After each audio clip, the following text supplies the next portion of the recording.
ഈ കുരുന്നുകളിൽ തോന്നിയ ഒരു നന്മയുള്ള ഒരു കാര്യം പ്രേക്ഷകരിലേക്ക് എത്തിക്കാൻ വേണ്ടിയിട്ടാണ് നമ്മളിപ്പോൾ ഈ ഒരു വീഡിയോ ചെയ്യുന്നത്. നമ്മളിപ്പോൾ നിൽക്കുന്നത് കൊട്ടാരക്കര ഇഞ്ചിക്കാട് LPS സ്കൂളിലാണ്. LPS സ്കൂളിലെ 5ാം ക്ലാസ് വിദ്യാർത്ഥികളോടൊപ്പമാണ്. വയനാട് ദുരന്തവുമായി ബന്ധപ്പെട്ടുള്ള വിഷയങ്ങൾ ക്ലാസ്സിൽ ചർച്ച ചെയ്യുന്നതിനിടയിലാണ് ഇവരുടെ മനസ്സിൽ ഇങ്ങനൊരു ആശയം ഉയർന്നു വന്നത്. അങ്ങനെയാണ് ഇവരുടെ ഇത്തവണത്തെ ഓണാഘോഷങ്ങളെല്ലാം മാറ്റിവെച്ചുകൊണ്ട് ഓണക്കോടിക്കും ഇതോടൊപ്പം തന്നെ നാട്ടിലിറങ്ങി പിരിച്ച ഒരു ചെറിയൊരു തുക മുഖ്യമന്ത്രിയുടെ ദുരിതാശ്വാസ നിധിയിലേക്ക് കൊടുക്കുവാൻ വേണ്ടി തയ്യാറായിട്ടുള്ളത്.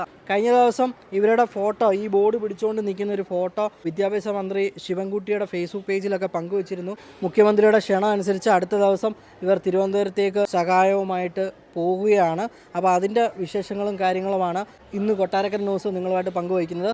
പുതിയൊരു വീഡിയോയിലേക്ക് എല്ലാവർക്കും സ്വാഗതം. നമ്മുടെ ഹരിഗോവിന്ദ് നമ്മളോട് പങ്കുവയ്ക്കും. എങ്ങനെ മോനെ ഇങ്ങനൊരു ആശയം വന്നു? ടിവിയിലും പത്രത്തിലൊക്കെ മാമന്മാർ പറയുന്നതായിട്ട് ഞങ്ങൾക്കും സഹായം ചെയ്യണമെന്ന് തോന്നി. അതേപോലെ സഹായം ഞങ്ങൾക്ക് ഓണക്കോടി വേണ്ട, അതിൻ്റെ സഹായം ചെയ്യും.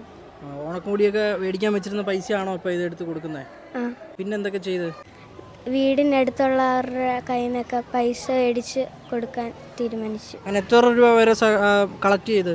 15,000 രൂപ. 15,000 കളക്ട് ചെയ്ത് നിങ്ങൾ എല്ലാവരും കൂടെ? അപ്പോൾ ഇവരെല്ലാവരും കൂടി ചേർന്ന് 15,000 രൂപയോളം കളക്ട് ചെയ്തിട്ടുണ്ട്. അടുത്ത ദിവസം കൊണ്ട് കൊടുക്കാൻ പോവാണോ? ആരെ കാണാൻ പോന്നേ? മുഖ്യമന്ത്രിയെ നേരിട്ട് കണ്ട് ഏൽപ്പിക്കാൻ പോവാണോ? അപ്പം വയനാട്ടിൽ ഇത്രയും ദുരിതം അനുഭവിച്ചവർക്ക് വേണ്ടിയിട്ട് ഇവരുടെ ഭാഗത്തു നിന്നുള്ളൊരു ചെറിയൊരു സഹായമാണ്. പക്ഷെ നമ്മളെ സംബന്ധിച്ച് ഇത് കേൾക്കുമ്പോൾ വലിയൊരു സഹായമാണ്. ഇവർക്ക് ജോലിയില്ല, ഇവർ പഠിക്കുകയാണ്. പഠിക്കുന്നതിനോടൊപ്പം ഇവർ കളക്ട് ചെയ്തിരുന്ന പൈസ, അതേപോലെ തന്നെ ഓണക്കോടി മേടിക്കാൻ വെച്ചിരുന്ന പൈസ, പിന്നെ അതേപോലെ തന്നെ വീടിന് തൊട്ടടുത്ത വീടുകളിൽ നിന്നൊക്കെ 2 ദിവസം കൊണ്ട് പിരിച്ച തുകയാണ് ഈ 15,000 രൂപ. അങ്ങനെ ഇവരെല്ലാവരും കൂടെ ചേർന്ന് അടുത്ത ദിവസം വ്യാഴാഴ്ച മുഖ്യമന്ത്രിയെ നേരിട്ട് കണ്ട് ഏൽപ്പിക്കാൻ പോവുകയാണ്. ഇതിനെ പറ്റിയിട്ട് കൂടുതൽ വിവരങ്ങൾ ഇവിടുത്തെ അധ്യാപകർ തന്നെ നമ്മളോട് പങ്കുവയ്ക്കും. നമ്മുടെ നാട് ഒരു വലിയ ദുരന്തത്തിലേക്ക് പോയിരിക്കുന്ന അവസ്ഥ ഇടയ്ക്കൊരു ദിവസം ക്ലാസ്സിൽ ചർച്ചയുണ്ടായി. 5ാം ക്ലാസ്സിൽ പ്രത്യേകിച്ച് പത്രവാർത്തകളുടെ അടിസ്ഥാനത്തിൽ നാട്ടിലെ ഒരു രാത്രി കൊണ്ട് സംഭവിച്ച ഒരു ദുരന്തത്തെക്കുറിച്ച് സംസാരിക്കാനിടയായി, അതിൻ്റെ ഭീകരാവസ്ഥയെക്കുറിച്ച് സംസാരിക്കാനിടയായി. അപ്പോൾ ആ പിഞ്ചു മനസ്സുകളിൽ അവർക്ക് എന്തെങ്കിലും അവരാൽ കഴിയുന്ന സഹായം എത്തിക്കണമെന്നൊരു തോന്നൽ ഉണ്ടായി. അതൊരു നല്ല തോന്നലാണ്. കാരണം നമ്മുടെ സമൂഹത്തിൽ നമ്മുടെ കൂടെയുള്ള ജനത കഷ്ടപ്പാട് അനുഭവിക്കുമ്പോൾ അതിനൊപ്പം നിൽക്കാൻ കാണിക്കുന്ന മനസ്സ് എന്ന് പറയുന്നത് അത്ര ചെറിയ കാര്യമല്ല.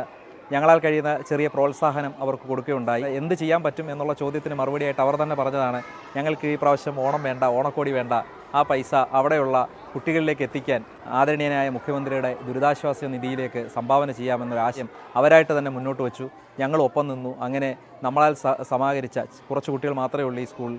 അവിടെ നിന്ന് സമാഹരിച്ച ചെറിയൊരു തുക നാളെ ഞങ്ങൾ മുഖ്യമന്ത്രിയുടെ കൈകളിലേക്ക് ഏൽപ്പിക്കുകയാണ്. അതിൻ്റെ ഭാഗമാവാൻ അവർക്കൊപ്പം ഞങ്ങൾക്കും സാധിച്ചു. അവർ നാളെ വരുന്ന എല്ലാ ദുരന്തങ്ങളിലും, അല്ലെങ്കിൽ നാളെ വരുന്ന ഓരോ മനുഷ്യരുടെ വിഷമങ്ങളിലും അവർക്ക് ഒപ്പം നിൽക്കാനുള്ള മനസ്സുണ്ടായി എന്നുള്ളത് എല്ലാവർക്കും സന്തോഷം നൽകുന്ന ഒരു കാര്യമാണ്.